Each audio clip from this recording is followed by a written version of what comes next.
آم کو پھلوں کا بادشاہ کہا جاتا ہے۔ آم نہ صرف صحت کے لیے مفید ہیں بلکہ ذائقے میں بھی اس کا کوئی ثانی نہیں ہے۔ اس سوال سے شور کوٹ سے رپورٹ کر رہے ہیں عابد حسین بھٹی۔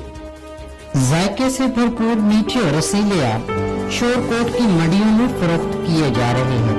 آم کھانے میں نہ صرف ذائقے دار بلکہ صحت کے لیے بھی مفید ہوتا ہے، اسی لیے تو اسے پھلوں کا بادشاہ کہا جاتا ہے۔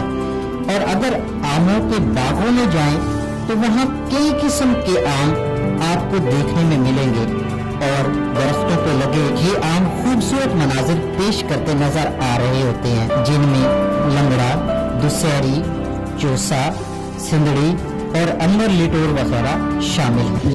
جی یہ آم جو ہیں گرمیوں کا انمول تحفہ ہیں، اللہ کی نعمت ہے اور پھلوں کا بادشاہ سمجھا جاتا ہے آم کو، اور کھانے میں بہت لذیذ ہوتا ہے، بہت مزیدار ہوتا ہے۔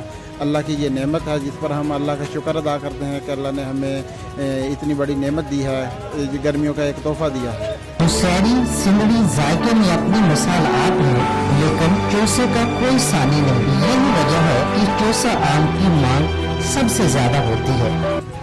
آم اپنے منفرد ذائقے کی وجہ سے نہ صرف اندرون ملک بلکہ بیرون ملک بھی پسند کیے جاتے ہیں۔